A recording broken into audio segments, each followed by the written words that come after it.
Welcome to episode 2 of season 3 of Surviving Nairobi.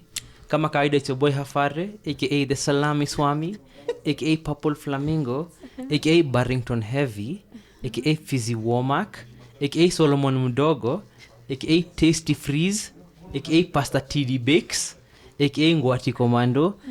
And finally, this season, it's your divorced uncle. I'm still crying over your aunties. Nileteni wengine. And as usual, tukona first of all, Solomon Dogo because Solomon Kubwa.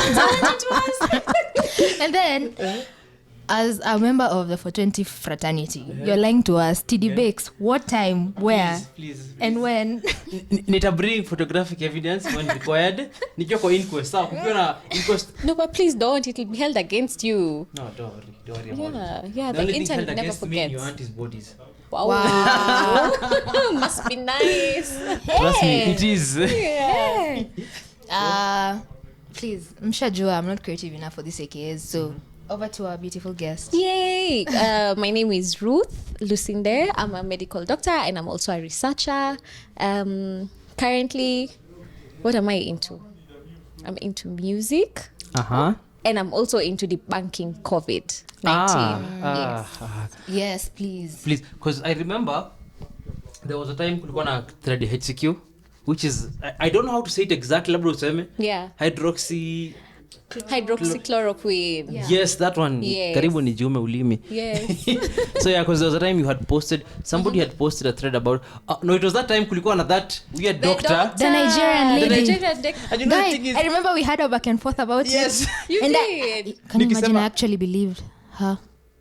Yeah. Nikamwambia hivyo, hey. And then, I was like, This is why that thread needed to be made. And the worst part is somebody asked me, because I reposted that video on my Instagram story, and someone asked me whether I trust that information, and I was like, yes, because if you think about it, Yeah. hydroxychloroquine. Sorry. Yes, Chloroquine. those ones. Okay, let's say Chloroquine, chloroquine. Kind of made sense, but if you listen to the whole video, you're like, Yeah. And the That thing that makes sense. I think the thing that ilifanya Umadhea lose a lot of like credibility is when you went to her YouTube page. Exactly. Ukaona videos zingine akonazo uko like, do I really want to trust this person with my health? when you told me about her other YouTube videos, I went and watched them, and I was like, oh, first of all, she's a Trump supporter. Yes. So second of all, I need to felt a little But you know, convenient. but you know the thing is, Ivy has always been like the conspiracy theorist of the show. I know. Was it episode 6 season 2? Ulikuwa utomea stories as juu ati Illuminati imagery na lady. Pizzagate. I watched it, like, The one for Pizzagate. Yes, the one for Pizzagate. Imagine I'm going to die on that hill. Wait, what do you mean? What is what you are on? Wait, tuko hapa juu ya COVID. Hapa juu ya Please COVID. debunk, because Uh-huh. personally, and it's embarrassing as a public health person, Yeah. having to believe that with my medical history. Yeah. So I'm like, guy, okay, for a person like me who was also sipped into that, Yeah. what's more of someone who Ajui kitu yote. Exactly. because even for the person who was asking me, ananiuliza in so much trust, because they know, public health person. Yes. So if you believe, then this is true. Before So, that, yeah. tuambie basically that, because there are people who might not even like know your handle, wambie handle yako, what the thread, like basically what you're relating about, because Yeah. kuna msee labda akuona. Yeah. When- Yeah. Yeah, wambie watu tunakupatia followers hapa. Yes. So just down here they'll put my Twitter Yeah, we have. handle, And IG and everything. Description and vibes. IG and all those things. But generally, the thing that really, I think, irked me when I saw that that the video and yeah. everything was because if you think about it, around April, May, when researchers had just started talking about HCQ, that's hydroxychloroquine and chloroquine, and Trump had come out saying, yes, there's this drug and it works. In Nigeria and in other African countries, also even in the Western world, there's people who actually overdosed on it. First, there was a rush to buying the medicines, so it was stocked I out. remember there was like, Yes. I noticed like waswalipana if you don't need this in Kenya. Yes, Like the poisons don't body take it. walipana. Yeah. And they even now had to stop. So previously, if you have these chronic inflammatory conditions, you can always go and buy and refill your prescription, over the counter. But now that everyone was going to lie and buy, we had to stop that. Like, you have to prove it. So what happened in Nigeria, we had a case of 2 guys who overdosed and they were literally dying. They had to be resuscitated because they were thinking, if I take a lot, You'll be yeah, free I'll of be COVID. Yes, logic ya mtu agenda shule. Exactly. And you can't really blame them, by the Okay, way. yeah, they don't know, yeah. Yes, but I felt like how we communicate about these things really, really matters, especially to those guys who don't know anything. Because there are some people who, ni kama, when you're working in a public hospital, mtu akikuja, like, whatever daktari says, that's it. That's gospel. yeah. Yeah. So when daktari and Trump, a whole president, says, hii ni dawa, by all means, I will take all of it. You know. When Trump said that I remember there was a time, okay, this might have been Yeah, tell me niko na fun fact about Trump. No, yeah. Tell me. Chill. There was a time he was giving like a press briefing, and then he was saying about how they'll put light into the body to kill the virus, and then like the head of the like COVID response team in the US was just there, not Fauci, like some other woman. She was there, and she was looking like, have you ever seen like somebody die inside? Amini, because anaongea there are ways that we can put the light in the body. The sanitizer. Same time akisema ati we can put sanitizer in the body, akisema also we can use light, we can put the light in the body, it's completely safe. Alafu madam ako hapo anaangalia wasopressa amini mtu anasema because she knows after Trump leaves, Yeah. she's the one who's gonna go there aulize maswali, okay, how do you put the light in the Exactly. body? Which light is this? You know. He probably meant UV. Yes, he probably meant UV light. Yeah. Yeah. That's the problem with comics, politics na medicine na science. You politicians will say anything, Yes. and then it's up to the scientists to come and say like, okay, kweli ni ili takataka umsalikuwa na Alafu, you know, That's the the thing. worst part Yeah. is mse kama Trump is in that position of power to debunk facts. Exactly. Exactly. Yeah, so that's why directly or indirectly that Nigerian doctor was used by Trump Yes, that's the thing. And to because try she's black and by them, exactly. she's like the token black person. Yeah. So she's yeah. like ati, and you know I hate anecdotal evidence because just because mtu mmoja alipona, let's say get sick na COVID, alafu nikimbie 10 days na nisimeze kitu kingine alafu nipone. You know what I'll say? Kukimbia siku 10 dawa ya COVID. So And that's what I was trying to say. So it's not that we are saying HCQ doesn't work. You know, we are saying there's like a procedure for it. We have to test it like this, like this, like this. It could actually be working. Of course, there's a lot of trials that have come up. Some say it's working, some say it's not. But there's a procedure. We need to go through it because maybe it'll work and then it'll kill you. daktari amesema. You know, or Those maybe maybe it won't work, but then it'll also add for you another benefit. So we have to follow the You procedure. know, the thing is, you know, one of the funniest things that okay, see, funny, it's morbidly funny to me. Yeah. But when this whole COVID thing started, like when the outbreak started in Kenya, one of our friends, was one of our mutual friends, alisema, he doesn't believe in COVID. Oh really? Honestly, alisema clean as a tukiwa na yeye akasema mimi believe this is just a government scam. He told us that, sindio? Fast forward 3 months later, alituma kwa WhatsApp group, guys, nimetestiwa positive for COVID. And you know, and somebody said, imagine the one person Yeah. mwenye alikuwa amesema I don't believe in this disease. Yeah. Get of all of us, like our friend group. So it was so weird and funny because you don't want to laugh because again, Yeah, why would I it's laugh at sad. somebody getting COVID, but at the You same don't be time insensitive. But then like it's funny, yeah. Oopsie. If it was something else, kama like, you know, kupoteza simu ingekuwa funny. like Nicole mse anaenda akisema simu yangu jaibiwa alafu anaibiwa simu hiyo siku. So you want to laugh but you're like Yeah.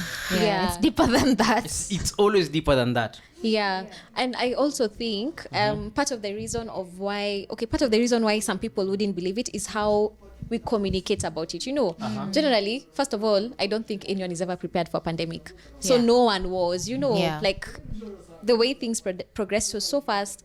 Like I would say that even government health institutions didn't have time to prepare. You know, you need to talk to your people the way they understand, and it really affects how generally people take things. Like for example, when there was the Ebola outbreak in Central Africa, West Africa, you would notice like in some countries where the communication wasn't really good, it was very hard to even treat people. It was very hard to contact trace. Even when you came up with vaccines and treatments, it's very hard to penetrate. Yeah. Like in countries like Ghana, vaccine trials were stopped because guys were like, what the fuck, what is Yeah, this? what's You this? know, Yeah. yeah. So how But you keep talking, communicate just keep talking.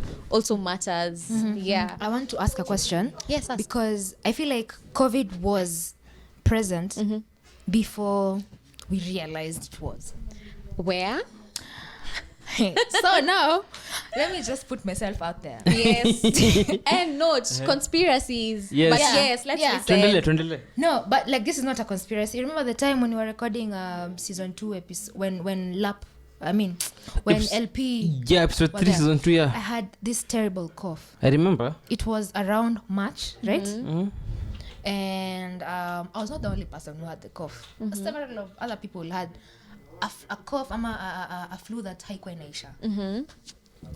And then, because I remember, usually when you have a cough, by the time you're prescribed to a cough syrup, haikwangi imeisha by the time ushapona. Like unapona hata before dawa ishe, si ndio? So this time umemaliza the first bottle bado. You're halfway through the second bottle mpaka you're like, hey, kwani I'm addicted to this thing at this point. Yeah.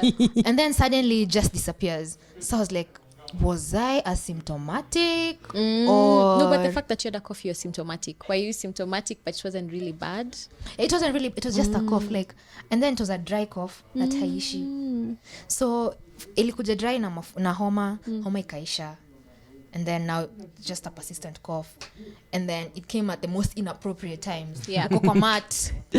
Manze inabidi umeshikilia unatoa machozi. I remember the first manze your time bado masks hazikuwa zimeanza kuzunguka. mandatory. Haziko Let's talk mandatory. about corona. Yeah, there was speculations. Yes, Hey, yes. so I'm at the back seat of the mat. Then there are these two women in front of me. So I've coughed like 3 times. I don't want to cough the 4th time. So I'm just there like just crying. Because you can't do anything but, and then on the 3rd time wanakuangalia zile za mse anajua kuna corona uko sawa. And then it gets to a point where you see, usually because of the mat, because of the backrest, guys are just relaxed, so they sit like this because you're behind them. Oh yeah, they don't want the They my don't goodness. they don't want to put themselves at risk, which I understand. I think I would have done the same thing. Yeah. So I don't is So it's not very hard to tell, by the way. It can. And gosh, I feel like I'm teaching you guys but No, there's- honestly, that's good. The whole point of this platform it's for us and inform watu. everyone else. but also have fun. Yeah. Anyway, so Yeah, there's these things we call serosurveillance, where we test the antibodies in a large number of people, and you can tell, like, if you test them over time, you can tell when people were infected or not. And that's why it's also good to mass test, because then you get a clearer picture. It's very hard. I think in which country is this in Europe? They had, I think a study was done and it showed that they had already gotten some people already infected with COVID maybe in January, or was it December? So right around the time when it was coming out in China. Yeah. So it shows that maybe 2 cases tulikuwa tumetoka.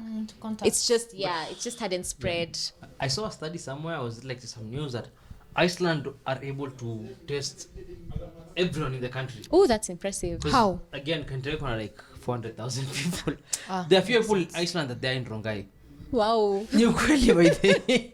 So if you have a government that can understand, like, but I always believe that Scandinavian countries are very forward thinking. Okay. Yeah. So yeah, like they're able to understand why you test all these people. Yeah. And because when you have such a low population, you can honestly test everyone. And Yeah. do, okay, so this is the prevalence rate. This is who has, I don't know but Yeah. at the end of the day, testing really solve so many issues. It does. Testing gives you data. Like, data is how, with testing you can do what is called modeling, so you can predict how things will be in the future.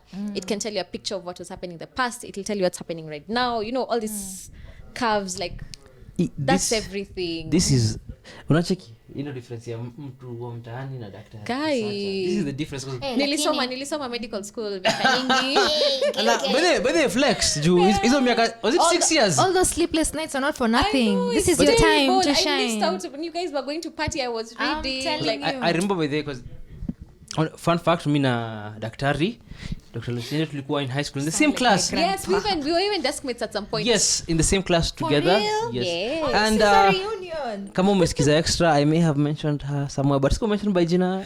So yeah, if you are aware, Aw, if you look know, at you you. know. If you know, you know. Oh, if you know, you know. If you know, you know. Wink, So- wink. So like nilikuwa hapo, because mi uchokora yangu tunapeleka kila mahali. So I used to see them wewe na kina Susan and Dorothy and everyone, like my classmates in high school. Yeah. Because watu sherehe yako wanakujanga. Like, I used to live in Westlands back then.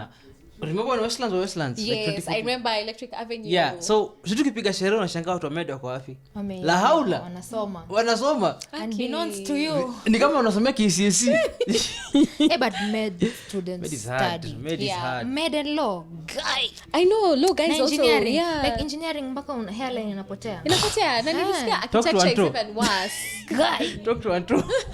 I don't think I want that for myself. Shout to Anto anatumekenga wala wadu part work. Oh, okay, Yeah. okay, yes. So on to the next thing I want to ask you about. Yes, ask me. So what is the worst case of COVID idiocy umeona?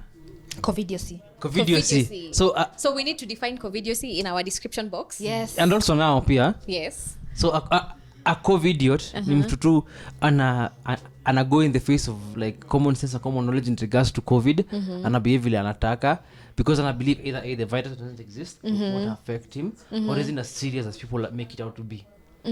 So in your experience professionally, Wow, professional. Okay. okay, see professionally, see lazima useme jina, you can just give an example because clearly auko na legal obligation as long as you don't name anybody's name. I nobody's know, gonna care. I know, but then I'm just trying to think of Or what. Yeah, give me in the examples. capacity that you can. Yeah, in the capacity that you can. Hata Yeah. kama niko esto tu. I don't have a nini. Me, the driver I came with, I came here via Uber. Yeah, tell me.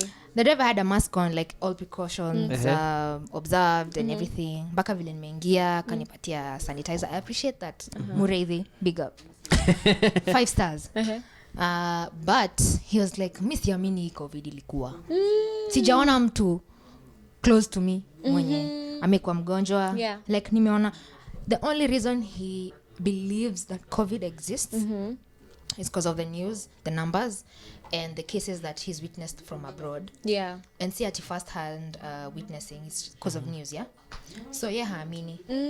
So he's like, even all these precautions that people are taking, Lewi. I understand. Yeah, because And the like, government is mandating. Exactly. And he genuinely, he wasn't saying it at from an okay, he was ignorant in terms of information, but like with his attitude, it was zile za me, I'm taking measures, but me naona kama anafanya this thing for free. Anafanya for free. Mask na waste pesa because like mi nimenunua hapa box mzima ya mask na change mask yangu every day, but naona kama na waste natupa pesa yangu. So yeah, I mean, in as much as he's still following, like he's following the rules, but he doesn't know why he's following them and doesn't even believe them. He doesn't believe them. them. Following because police watampiga otherwise. I know, which is terrible. Yeah. Which is why, which brings in another thing, which is called COVID stigma. Covidiocy, wacha tuieke kando for now because I'm looking for a dramatic story, but I don't have one. But stigma. So you see, then again, there's this whole issue of a stigma. I had a story about someone who was tested, say in like a nice neighborhood. Say like, for example, where? Think of something. Say like Muthaiga or Muthaiga, Kileleshwa. yeah. So you have your own house and you have your neighbors, and then you remember the peak of COVID when guys would come with like the whole PPE and bunny suits, yes. and they test you and your family and they go. These guys' neighbors were so scared, like they petitioned the estate to have him evicted because it's not your house. Yeah. You like talk to your landlord, and that's how bad it is. And I think, I don't know, would you say, I don't think I'd say stigma comes from ignorance, but I'd say it's No, stigma comes, I feel like stigma comes from a position of fear. Yes. Because again, there's this infectious disease that we know nothing about, Sindio, that apparently is killing a lot of people. And has no cure. So, and has no cure as of right now, Sindio. And even when you remember the first case of COVID when ilikuwa announced, supermarkets zilikuwa cleared. I know. Guys were like imagining, this is Mad Max. Yeah. This is not the apocalypse. It's malaria. Yeah, I almost did that, by the way, because I was scared. I was like, I know Kenyans, they'll go loot, so let me go and get something before. Guy. Like, no, as in they'll go impulse shop and all those nyumbani things. tukasema, you know what, hebu go store. Unachiki sana nataka kubuy at sijui 20 liters of Dettol. Yeah. You really need 20 liters of Dettol.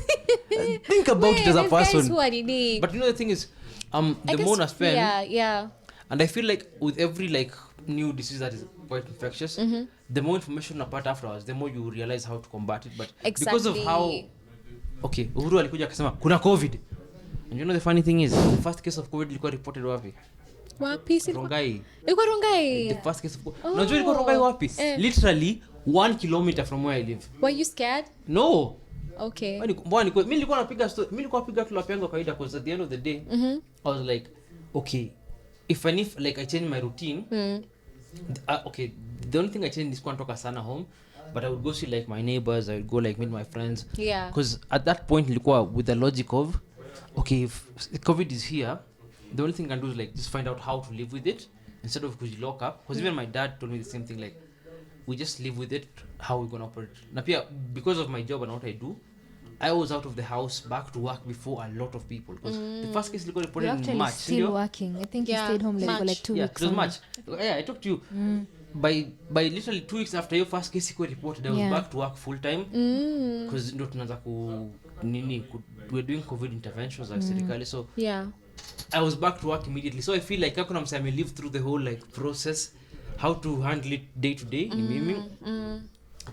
But still, the But stigma also, associated yeah, with it. also I think like authoritarian, quote unquote, communication. Yeah. Like, if you don't stay in your house, we will take you to jail. You know, if you don't wear your mask, you're going to be arrested. Exactly. It adds on to the fear and it adds on to the paranoia, you know. I feel like Kwanza with the whole curfew Yeah. thing, yeah? Yeah. the where I curfew by live- this pointless. Mimi personally as a gosh, person, mi it's ndasema not. no, mi No. ndasema personally You see, because like- I feel 6 months in Yeah. kuambia watu let's not move at night. Let me tell you, that thing was so the whole curfew issue was so tragic in where I live, in that, you know, the first wave of the curfew was like at 7 p.m. If you are out by 7:10, unachapwa. Guy. There were cops there Walking doing rounds. around, Because yeah. cops would come at around 7:30. You know, there are sometimes kuna wale tu, you know, bad Mamblina. apples, you know, how Trump says it. There's a few bad apples. Wow. Yeah. Right? So those few bad apples, Yeah. wakipatikana outside, walikuwa wanachapwa. So of course ukichapwa, you're a neighbor, unaona ama unasikia. So that adds to the fear, it adds to the stigma. Yeah, it does. The moment you go outside without a mask. There was one time I remember after recording one of the episodes, I was going to take a matter past junction, and I had a mask, but because I was so tired, I just wanted to breathe. Yeah. And a stranger was walking towards the stage. Akaniona, akanipita, akarudi. He's like, haujavaa mask. Mbona hujavaa mask? You know, you're putting yourself in danger. You're putting the rest of the other people in danger. For real, uni mtu jai meet before. Sijai, Just simjui. slap the shit out of them. Simjui. Niko kwa stage nangoja mat. I was frightened because I'm like, I'm alone. Sijui utanifanyia nini. So I just ignored him. I looked at the guys around. Nikavaa mask pole pole, nikangoja mati kuje. Thank God ilikuja, nikaingia, nikaishia. So also those things, they add to the stigma. Yeah, I think they do. But what I'd say about the curfew, for example, Okay, guys, tell us, defend the curfew, please. let me defend the curfew a little bit. I also defend the curfew. by the way. Think about it. Think about how we used to club. Think about space. Think about Whiskey River on a Jiweke. typical Friday night Jiweke. And this is a time when we have a new virus. We don't know how it behaves. Like at that time when the curfew was being done, even as we hadn't already even like sequenced the genome of, you know, the virus in Kenya. So we don't know anything about it. But one person can go to the club and we know they can infect Yeah, everyone. I know. I get Yes, that, there's 'cause- like one of the earliest cases was like in a cruise ship. Yeah. And like I think it was 1 or 2 people who had the virus, and then before you know it, everyone has it. So think if there was no, Yeah. I think Even the Korean outbreak, It assists. ilikuwa based on one It- person yeah. going to church and giving it to everybody. yeah, I saw that when the lady Yeah. who went to church. Yeah. But sasa, you know, the thing is, as of right now, okay, mi naongea tu kama mse fulani tu, because me I don't even care about clubs. Yeah. I don't really care about clubs. Ifungwe. Mimi I'm a night owl by default. So, As my friend and as a DJ, No, what do you yeah. mean zifungwe? Okay, I'm Okay, sorry. so- There's YouTube. no, We launch your as you know, videos. me I want Ivy to like apate mawen, a prosper, and they need clubs need to be open. But mimi ni mse, like as a person, I'm more active at night. Mimi ni mse usiku kutembea. I love seeing stars. I love just like being outside at night. So I understand why ilikuwa the virus was like the curfew was in like in March. Yeah, April, to May. restrict Yes, yeah, movement and restrict contact. movements. But sahi ndo sielewi mbona iko, because if you're gonna close down clubs and then have a curfew, what's gonna stop people just going from kwenda tu kulewa pale wanataka kulewa? Yeah. Well, I don't know. I cannot comment on why it is right now, but I can comment on why it was there. the thinking before. And I think about it because at night, No, yeah, I get exactly you can really gather a lot at night. Is if you can't really monitor a lot of things. Movement. Yes, you said as I go to 5 different places, one infected Exactly. person, Yes. and go to 5 different places, I infect everybody there. Exactly, and you'd be less, I don't know, cautious at night than you are. So it helped, and I think recently I was reading this article that was was written by someone, a journalist on BBC about scientists. It was like this clickbait kind of Articles. topics, as in scientists are thinking, is it poverty that's the reason why COVID is not the one for about Africa. Yes. Yeah, I saw it. And it was like, are you kidding me? But someone had commented and said, like, why would you write this and you're not even considering the fact that African countries, after seeing what happened in the European countries, already instituted curfews and restricted movement. We actually did the masks. Maybe we didn't do it perfectly. Maybe some people, like there was police brutality, which was not good. Maybe we didn't communicate well, but we did something. And it helps. And the funny thing for me, when I look at like Americans, not even Americans, Europeans, there was literally an anti-mask campaign in Berlin last weekend. So the way again, sorry if you ask, I feel like a lot of white people work on this concept of me versus we. So as long as me niko sawa, I don't give a fuck about other people. And for us, it's more like we versus me. So as long as the community is good, everybody will be good. But, so Americans especially are on a tendency of like personal freedoms and liberties that I don't understand. And it's my right not to wear a mask even if I want to die. And it is their right. Spend time on Reddit. Yeah. There is a whole subreddit called Covidiots. And or they just post like, there was a guy who I post on Facebook, I don't believe in the whatever, the virus. Went to a COVID party where, listen to this shit. A COVID party? Yes. Where one person in there had COVID confirmed. So tested positive for COVID, and everyone else is supposed to dance around them. So and then ritual? No, like for this is a thing that happened, and this dude actually died. And you actually dance around the person with COVID who is confirmed positive, so that you can get it and then upon it, so that you can prove that the virus is not serious. Oh wow. Okay, me I'd like the same for rich people. So I dance around a rich person, I get rich. Yeah. And then I prove to people that riches are actually good. Yeah. So the dude actually got it, Sawa. The dude got it. What? Then he was like, "Oh, I've gotten COVID. Look how I'm gonna beat it." So he posted like I will send you the link by the way. Yeah, you send it to me. And then he's like, "Oh, okay, shit is getting serious now. I have to go to the doctor, but I'll beat this."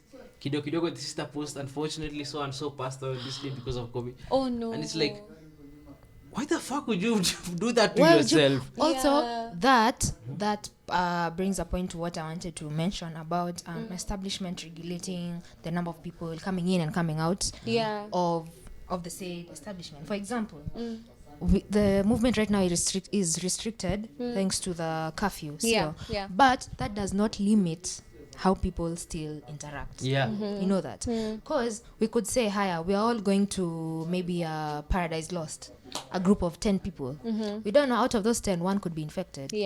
So even in that said establishment, they should be able to regulate the number of people who are gathering, because you remember there was that video that went viral of people, especially when COVID was just hit, the people who went to, I don't know, it looked like a place like Paradise Lost, but it wasn't Paradise Lost.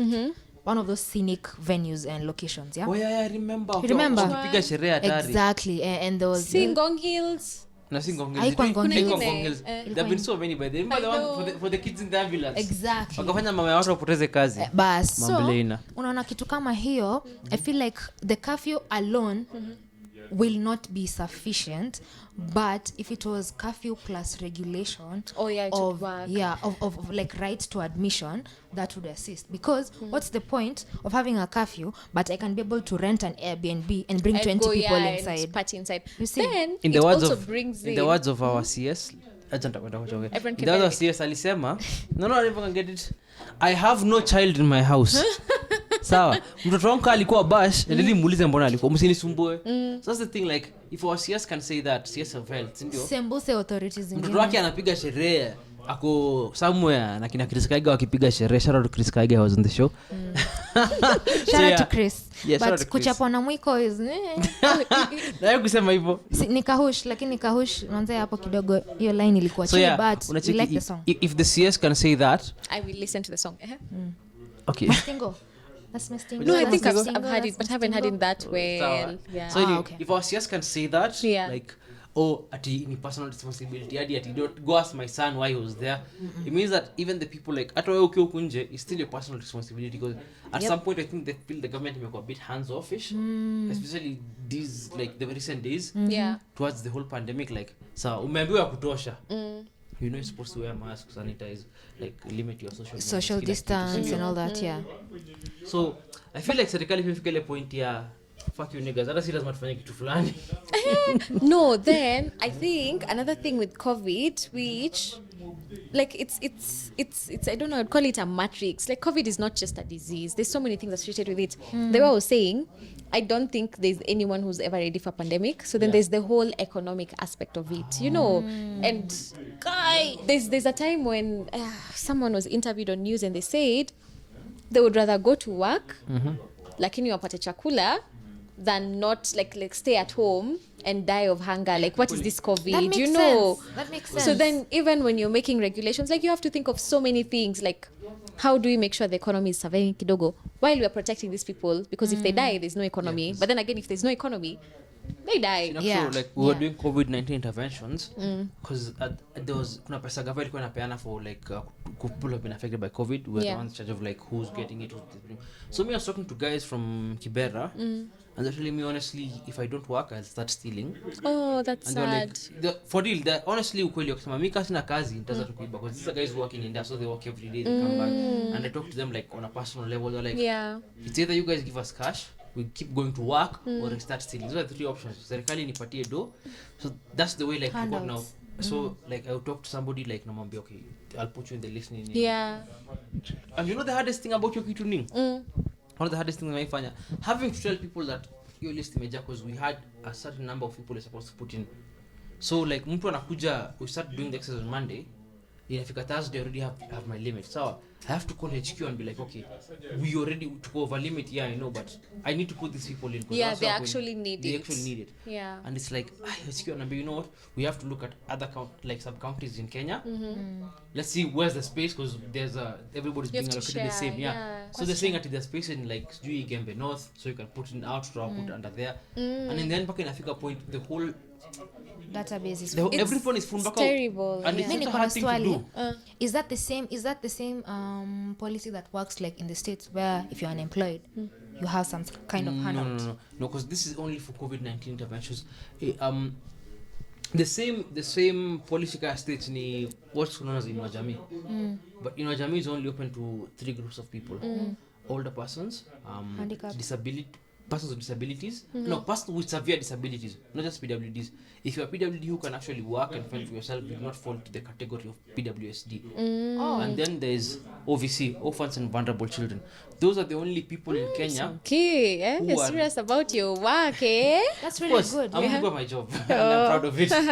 So those are the only people in Kenya who are eligible for like government pension. Financial aid. Yes, no, financial aid, any welfare program. Yeah. These are the only people. Kuna program ingine ya people in arid areas, but that I don't deal with personally, so I can't speak on it. Yeah. But if you lose your job, there is no welfare system for you. Yeah, I know, If- it's terrible. Like if let's say you are a single mother, you have no way to get only children peke yao wako na orphans and vulnerable children wanapatanga, persons with disabilities and older persons, and the older persons thing is open to anyone who's over 70. So if you're over 70 kama unajua mtu wako hiyo, you can just go And you so, get. yeah, you get But- so, but other than that, the COVID-19 intervention ilikuwa tu a one time thing. It's still ongoing by the way, but only for this period of COVID. After that, It's done. it's done. So, I've we just don't know remembered another story. There's a friend of mine who works in one of the testing centers, and he was saying there's a period, when we were about to open restaurants and guys had to go get tested. So there's these guys who work in like hotels or restaurants, ones who are paid like, it's like, I don't know, it's contractual, it's temporary. Yeah, and casual workers. it's called casual workers. Yeah. And they had been told to go and get tested, and this particular person got a positive result and just started crying. They said, tumeambia kama uko positive, kazi imeisha hivyo. And they were like, oh my gosh, daktari, can you just change for me this result? Because again, COVID is not a death sentence, It's not, it's not something bad. So when you see people are already like, just being positive means you lose your work, or when you go home you get segregated. Like it's terrible. It's terrible, stigmatizing. And then there's also the anxiety that comes with being positive. When you talk to guys who either have been diagnosed positive or have a family member who they are quarantining with or isolating with, there's that element of mental health. Like it's how the person you feel so yeah. anxious. You're like, if you have sick parents or you have parents with comorbidities, you're afraid of infecting them. Like it's a whole thing. So we should like treat it delicately. Do you know There's somebody also who like hasn't left the house, like amekuwa under like strict lockdown since March? Why? there's See, because of COVID. was you wakosema atupati COVID because of comorbidities. Yeah, I know. They are keeping their like they live in a really big house, like not very well to do, but like the only person who lives with them is the boy. So everybody else amkuji kwa nyumba. Another reason why people really fear to test positive for COVID is the financial aspect that comes with managing it. Yes. There's the whole being dawa? kuna dawa, hakuna dawa ya COVID. We musidanganye watu. Okay, vitamins, symptoms and symptomatic stuff, things. Yeah.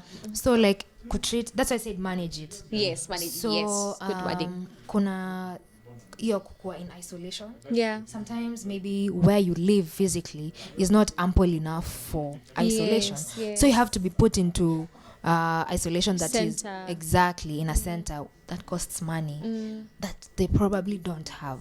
I know. By the You know, test ya pili, Terrible. Test ya Yeah, pili. this- Tayari test ya kwanza Really ni clear. expensive. test ya pili, Test and then ya again pili. bado ukiwa positive test ya pili, there has to be because I remember who was this footballer, Dybala, he plays for Juventus. Yeah. And he test positive like 6 times. The 'Cause fuck? every time he was tested, like he was symptomatic, then he became asymptomatic, but he was still positive every time anatestiwa.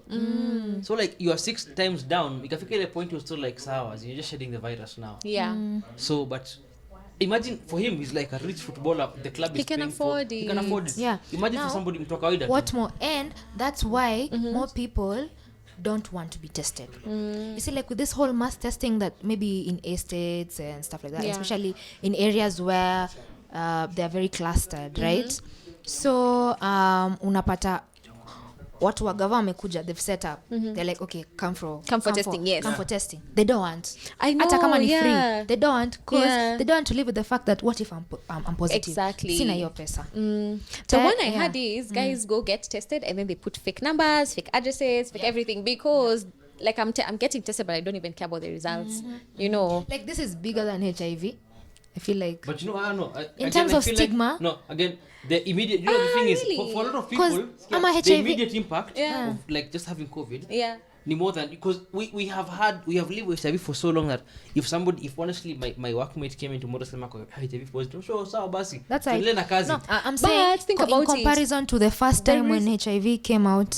No, And I think it now- was We really, wanted really there. bad. It was bad, really, really eh? bad. I think it was The very reason bad. No, like Maurice research. can say this is because it's been years and years and Yes, years hakuna. of trying to debunk it. It's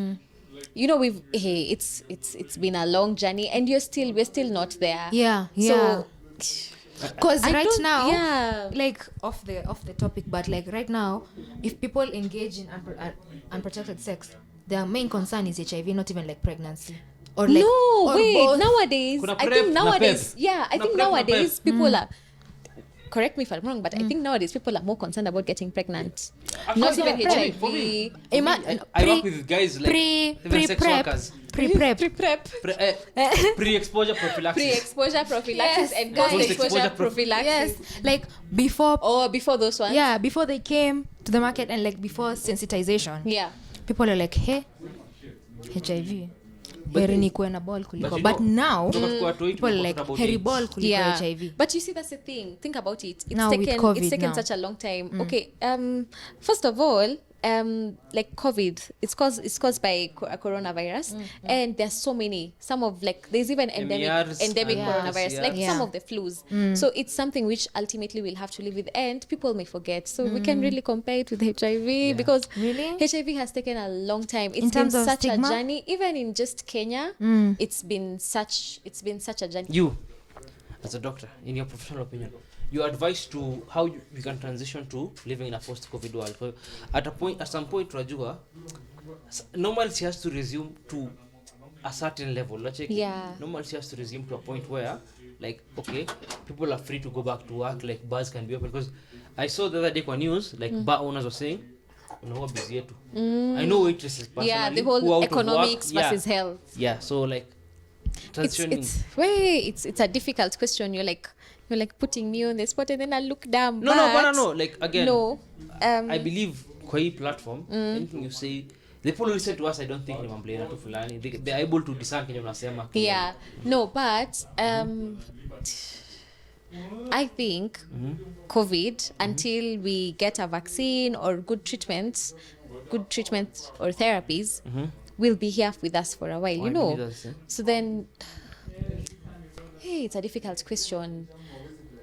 I feel like we've been given so many measures which we can use, which actually help. Like, for example, simple things like masks, hand washing. For example, I'm sure if we looked at data, the number of common flus that we're having right now, zile za watoto kufungwa shule, they've reduced. Yeah, it's been reduced. Yes, because we are of basic social hygiene, distance. yeah. Yeah, we are like washing hands, distance, masks, and everything. So maybe go through that, but also I still feel like there's a whole aspect about communication and public participation in everything. So not involve the people in making the decision, involve them in finding how we can move forward. Like talk to bar owners, let's see what you can do, talk to transport guys. I think even as I feel like right now companies are slowly trying to, like guys who are working from home, they're slowly trying to get back to working. Transition back. Yeah, transitioning And back. I believe also, but there are companies who have been in a position where they're saying, we are going to go to working from home full time. Oh, really? Because I saw that like Twitter, wamesema, like Twitter, the company, the polar for Twitter, but the option you can now work from home full time. Because you know once you realize that somebody can stay at home and just do the same job and have the same level of productivity. Because I believe like your job and my job. That's a whole other conversation. Like, Will you, I'm sorry. No, but I'm the sorry. funny thing is, you are one of only 4 people in this world who call you Smokey. But there's a time everyone called you Smokey. No. Let's not talk about that. So that's working from home is another conversation. By the way, it has mental health aspect. It has occupational safety. Like, what am I sitting on? Yeah. Am I working from the bed? etc. But I think moving. I don't know how I'd say it. Moving forward, I think everyone needs to be involved in how we go back post-COVID. I feel like it will be such a difficult time. For example, me right now, I'm realizing how I used to have such close contact with people uninhibited. You know how many things you're getting exposed to. I don't know.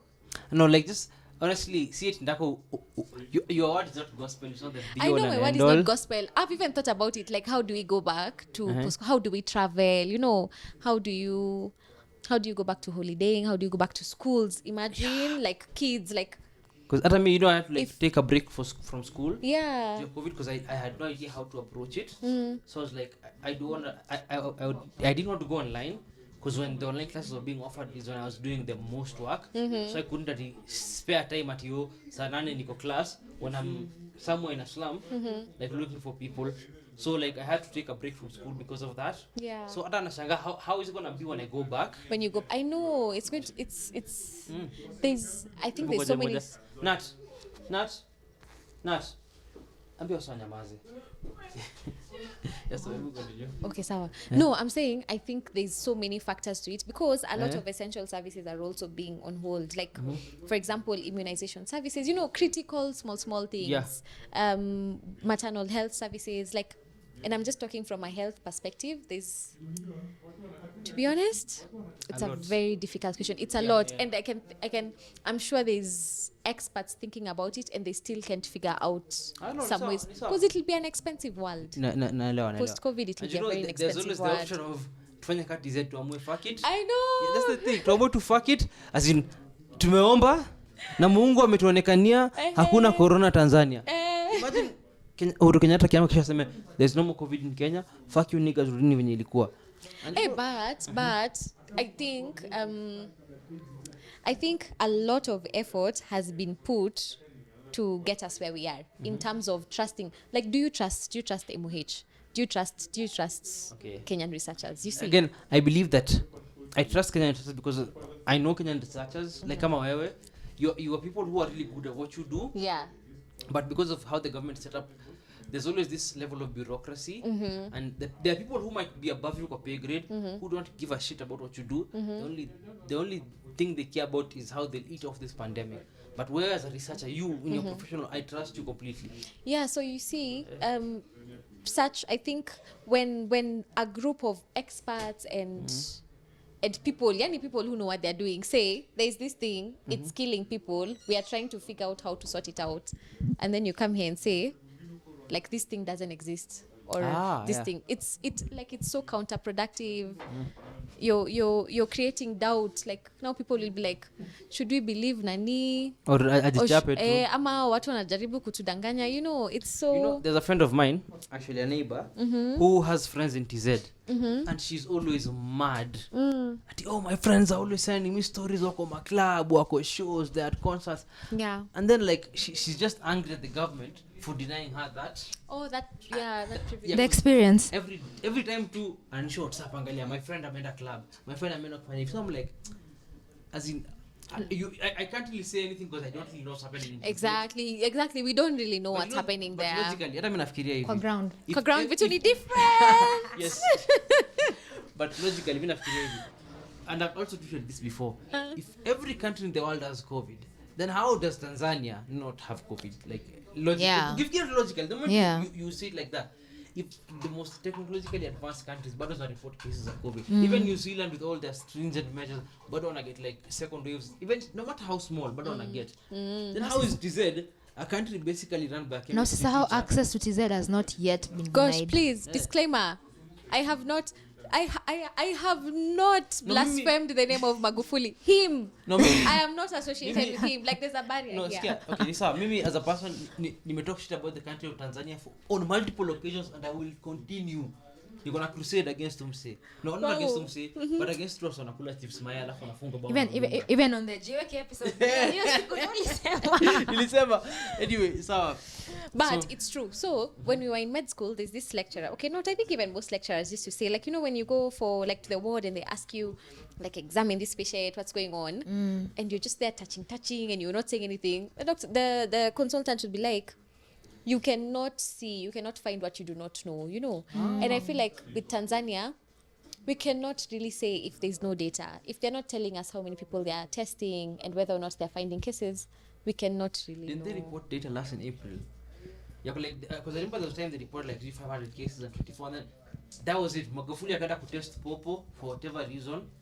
Oh, the popo. Wow. Na mbuzi. Gosh. Akarudi. Gosh, popos. Hey. But again, tulisema tu because before we started recording, we Yeah. talk about like how it's an election year and everything. So, and politics is such a big part of this because of how it's framed. If you look at how Donald Trump is approaching it, and how Yeah. all these people who are in a position of getting re-elected are approaching it, and all Yeah. have like But it has been shown that countries with women leaders have actually handled this pandemic Actually, yeah, well. So let me equally. plug in some Yes. nice Yes. things about women. Yes. We need Big more feminism. women leaders. We stand the feminism. I know, despite feminism. politics and all, Yeah. It makes sense anyway, because Yes. like if you imagine a typical household, where sanitization is highly upheld, Yeah. like where your mom is like, Oga, cut your nails, wash your hands before you eat, Nywele. groom yourself. So it makes sense when that kind of culture is extrapolated to now even like into Leadership. leadership. Yeah. Exactly. I think also there's Yeah. empathy that comes with like being feminine. Okay, Yeah. they're feminine men, but Yeah. like being, they're being aware aware of of everything. have you watched the GQ interview between Rihanna and A$AP Rocky. Yes, the one where she asks him like, "What's your Favorite skincare and says then- handsome. Yeah, have you watched the whole of it? No, I just saw when she rolled her eyes. So now Which I watch personally. A$AP, Rihanna asked A$AP when he was introduced into skincare and all that, and he was like when he was about 14, because I think he had eczema, and his mom had all these skincare products. You know how moms are. Yeah. So that's the first time he got into contact with that, and then now from then on, like sanitization, sanitary, Big sanitary. had been a huge part of his life. So that even now with the whole corona, like he was really taken aback by the fact that we had to be told to wash our hands, because like isn't that a normal thing? Oh wow. Yeah. That's So- really Something nice. like Yeah. for some people, you don't know the weirdest things may ukienda kwa bathroom, like kwanza especially like club on, like kwanza kwa club ukienda kwa men's bathroom, what the fuckers don't wash their hands. They don't. They don't. So you just shake and go. Wow. Like, Msana kuja- I will not say Nenda hi kuosha to men in mkono, the club. nenda kuosha mkono, chiki like three people wanipita shanga, my nigga, there's a reason there's a tap here. your Yeah. hands are not even cold. I Like unajua know. umeshika hiyo beer with your Wow, warm ass never hands. that. So yeah, But back to your thing, I think politics has an element. So there's something interesting which happened this year. I think there was this anniversary for when Putin is Russian. yeah, Putin is Russian. Yeah, there was this anniversary for when they helped like World War. I think they helped end World War. There's something World they War did. II ama, like, Well, yeah, one of Yeah. the world wars. They really helped. And so they have a holiday when they celebrate their role in bringing peace to the world. And so on BBC, so it happened smack in like when maybe like last month, because it's fresh in my mind, maybe in July or June, I don't know. So despite COVID and everything, Putin was like, you know what, guys, we are going to have that parade. We are going to celebrate this day. tunaifanya. Tunaifanya. Ikwe, mtavaa masks, tutaifanya. Regardless. Which is And so everyone, so I was watching it on news and everything, Kina CNN, you see, and everyone was saying there must be like a political angle to it. You know, there's corona and your country is handling it well, but because of that, what do you call it? Is it called political mileage or something? yeah, of course. You Yeah, still need yeah. to please the people. You still need to give them something to celebrate. To be so hopeful that's why about. he had to do it, you know. And then after that, nasikia alishinda elections, ama? Putin will lose in the elections. Yeah, Did or he like- poison? Okay, I don't want to say he did, but didn't the leader of the opposition just get poisoned in Russia? Oh gosh, I don't know those things. I like was just talking about a the parade. leader. Okay, Putin, because I saw a clip of him the other day. Akisema story at how when you promise things at a campaign, how when you get into power, it changes. Cause Yeah, I heard him say At that. this at men in black suits and red ties, wanakuja. Yes, I saw that thing he said. It was a very good But anyway, interview he had, by the way. Because we can do a whole episode about how Putin. Because me ni msa geopolitics. Napenda tu geopolitics. Napenda kukaa chini kusoma ati Putin invade Ukraine na the Belarusian response na how the president of Georgia, like all that stuff. I love doing that shit, but that's not for this platform. Yeah, that's Yeah. Corona. So Yeah. basically, because we're about to transition to a music break. Yeah. Yes. Wewe unasema tu like the best advice unaweza patia wase ni nini? So, first thing, coronavirus, COVID-19 is real. It's there. To be honest, the whole world can't be saying their cases and then you alone believe. Yeah. Yeah. But also, I think COVID-19 is, we would say, it's a unique disease because it's come at a time when it's come really full blown, but it's a disease like any other. We don't say we don't segregate guys because they have hypertension yeah. or because Yeah. they have a flu or because Yeah, they or have asthma. diabetes and- So yeah. that's how we should deal with COVID-19. Secondly, I think trust the experts. If there's anything I would say about COVID-19, trust the experts. There's a reason why there's architects and they draw houses. Yes. There's a reason why there's doctors Yeah. and they treat people. And then there's a reason why we have guys who Yeah. do vaccine research. So trust them. You know, everyone will always have an opinion. Trust us. Look for information where you think you'll get the right thing. Like you can text me, you can ask me, nimesikia hii, like what do I do? I've gotten diagnosed with COVID, what do I do? You know, I'll tell you, get an SpO2, check your oxygen, always monitor your breathing, you know, such things. Take some vitamins. Ask the experts. Don't go ask your friends. Yeah. Don't Google. Mambo ishitaka wajui kitu yote. And Also, don't don't Google because WebMD mara ngapi have just a headache. Uko na cancer. Wanaenda kwa Uko na cancer. cancer, brain Uko na tumor. guy. There was honestly, So please. there was a time I had a rash like from my arm up hivi. Yeah. And then I went to WebMD kuangalia, and then turns out that unasema tio rush iko na watu kuna ukimwi. And I was like, what the fuck? What the fuck? Alafu sasa unakumbuka. Nikaenda kwa chemist akanipea tu cream nikapaka ikaenda. So yeah, nilikuwa there was a night sikulala. Nilikuwa naangalia but now smoking, imagine like during that time when you're getting a rash, there's a rash disease, and some funny doctor from sijui where comes and says if you apply sijui what, if you go butter and herbs. Yes. No, guy, let's think of something that's controversial. controversial. Can I give you a nini? Daktari Loliondo.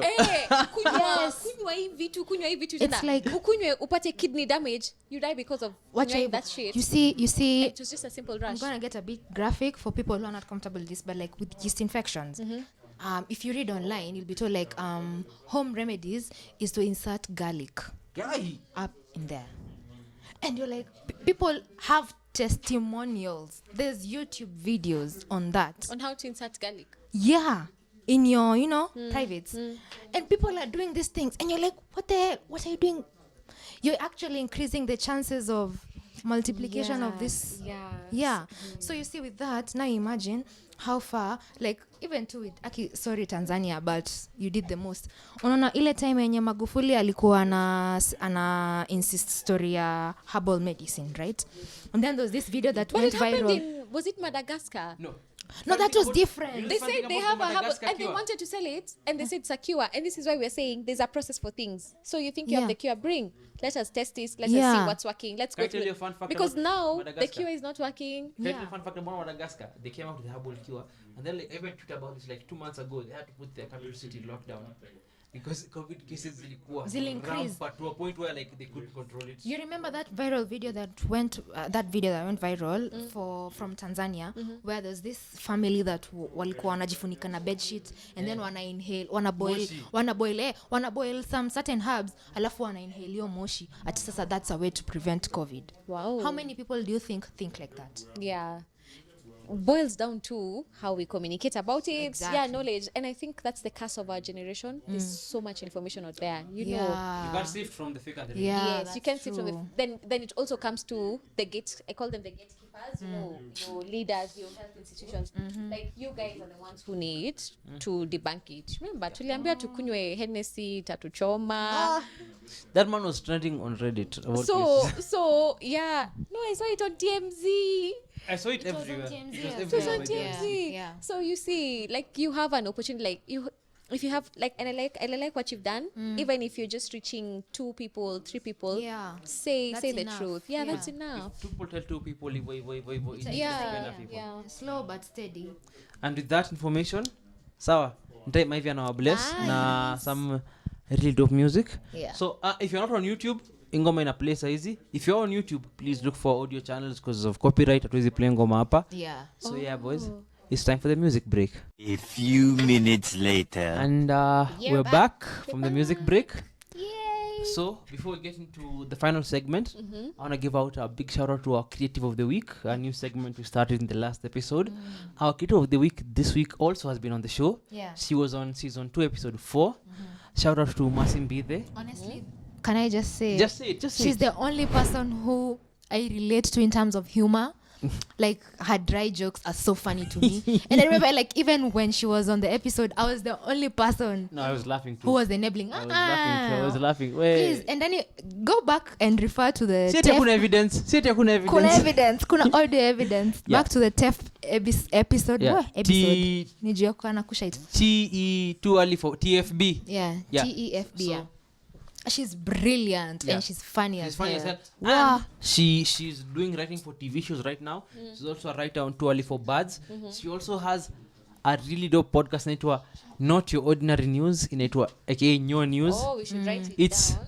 It's like a parody of the Kenya news show. And the execution, the timing of the jokes and everything. Great. Toka hapo wewe kumbafu. Again, Oscar mingilia episode ingine. So anyway, again, the execution of the jokes, everything she does, she's such a good writer. She's so really brilliant. good at like comedy, and you should check out her content. She's on SoundCloud, Not Your Ordinary News, and go support her. She's really funny. I love when there's differentiation in content. Yeah. Because not everybody can do the same thing, and when people do something unique like that, I always have to like look at it and see how good it is, and honestly to a shout out because they are the creative of the week. Yeah. Oh wow, So, yeah. I'm very interested. Shout outs to you, Mercy. Shout Yeah. out to Mercy and And yeah. with that, I think I want to ask us what we are grateful for. Yeah, like Start with Oh, it starts with me. Obviously. Wow. Yeah. Okay. Grateful for today, this year, Any- yesterday. any hata ata tukozaliwe. right now. Hata right now. Yeah. Gosh, right now, because you guys found me at a very, very good time. It's like it was my birthday last weekend. Oh. Na kuniambia Sikukwambia, I'm sorry. so una havingi bash bila I feel Hapana, aggrieved. ilikuwa surprise party. I'm sorry. Nah, ni sawa, ni sawa. But I'm very grateful for positive change. There's a tweet I saw recently that someone had written about how people change over their 20s to their 30s. I remember we were talking about it, how even personalities change. Yeah. So I'm grateful for positive change, like learning who you are, changing with the world that's changing around you. Yeah. Oh. Heavy? I'm grateful for finally stepping into my worth, if that makes sense. Wait, this is like a becoming podcast, you know? Red table I talk. feel like Shonda Rhimes gave birth to Michelle Obama, who also gave birth to Joyce like- Meyer, Ives Dream, Sheryl Sandberg. No, like seriously, Hizo let jina me za speak kina on nani? that briefly as a creative, right? For so long, creatives up to now, even me, in as much as I'm saying I'm grateful for stepping into my worth, I still don't know how much I'm worth. And this Wow. does not mean monetary wise. It means in terms of like, I don't know if it's self-explanatory. If you know, you know. So many creatives don't know their worth, us included as podcasters. You see, and I was battling with putting a price tag to my worth as a DJ for so long, up until I experienced somebody who I really want to appreciate, DJ Miss Ray. She's amazing. Yeah, she's amazing. She doesn't know this, but she's like my mentor in this DJ space as a woman, because there are not so many women DJs who like are so available to you as a young up and coming DJ. So with that, I really appreciate her. Big up to you. I know she listens to the podcast. So she helped me indirectly. She didn't know, but like she helped me discover what I was worth, and with that I was able to come up with a whole like, what's it called, I can put a price tag to my worth. Your worth, yeah. Yeah, right now. So I'm really, really grateful for that, because that is that kind of separates me. It gives me kind of my X factor, because sometimes you'd be so good and people want to pay you for your services, but you downs exactly. Exactly, and it really affects you, because you're like, at the end of the day, and as much as this is art and I enjoy it and I'm passionate, I want to make money. So you know, And equally. so I'm grateful for Miss Ray. Yeah. So for me, Yeah. I would like to say what I'm happy about. I'm happy about how much, like, again, very much for the diversity in Kenyan content, that I can wake up in the morning and listen to so much dope shit by Kenyans, watch so much dope shit by Kenyans, consume so much dope shit by Kenyans. As in, I want to give a shout out to so many people. Kama like Nini, wakadinadi walitoa video extra pressure jana, Swahili Papi, everything is doing, all the content creators, the podcasters, the YouTubers, the artists, the digital artists, kill up to the singers, the musicians. The diversity in Kenyan content is so great. Joere, JW. JW has a dope EP out. And you know the thing is, JW is a photographer, isn't he? He's a photographer. He's a lot of things. Yeah. These people, but I will know them. This is the thing. JW is like by Wow. definition, by the people who know JW originally photographer. So for him to put out such a dope EP, Ivo, you unashtuka hadi. So there's so many dope Kenyans doing so much dope shit that we scratch below the surface. Yeah. Because I feel like Kenyan content is misrepresented. I saw a tweet, somebody saying that all Kenyan YouTubers have the same bedroom, and It was in terms of interior design. Yeah. Oh. but somebody's because like their content has to be framed a certain way. Yeah. But you know, like once you scratch beyond the surface of like the big YouTubers, the big Instagrammers, wangali chini kidogo, the big artists, There's really good people. the content diversity, Even the local is ones, those ones who speak in amazing. vernacular. Oh, so Yeah. The content diversity is amazing, and I am so happy for it. So like, just Kenyans are doing dope shit, Yeah. extremely dope shit. Yeah. Like even in style, design, fashion, everything, Kenyans are doing amazing Again, things. shout out to Luca. Urban Pictures, everyone, Bonkers, CISO 20, was it CISO 28? I've forgotten the name exactly, but there are a lot of people in Kenya who are doing amazing things, and you need to check them out. We do put a list for us over here of people we should check out. Yes. I'm feeling like you should. Yeah, we should. That's Yeah. We might the whole curate point. because we have an Apple Music playlist. We constantly update fresh Kenyan songs. It was Surviving Nairobi Essentials. It's in our link tree. You can find it there. We constantly update new Kenyan music, even old Kenyan music. Yeah. Kenyan music is overlooked. So there's so much dope content by Kenyans in the Kenyan space. So check that out. I'm happy that we exist within that sphere, and we wanna collaborate. So if you're listening to this, untakuja on the show, because I know it's Brian Safiri. Yeah. Wants to come on the show. Yeah. So Yeah. we're gonna organize that. There are a lot of people who want to come to organize, whether on this platform or on Extra, to organize to some Jali. We are here for you guys. Okay. So yeah. I mean, Yes, Malizana. sir. Yeah. Well, I feel like this is that awkward moment where we don't know whether we should end the episode I yet. know. Do we So- drink? Nah.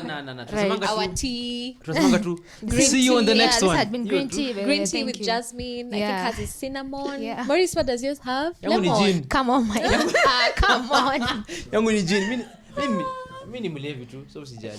Yeah. So anyway, Me, I'm just great. This had been amazing. Oh, guy, I want to tetea us. Unajua to make these are 2 different episodes. Yeah, Tuko na the same clothes. Yeah. So So they're recording tumeshoot at the once. same day. so that we can Judge. actually include more Tuko na contributions nguo. in the same- Yes.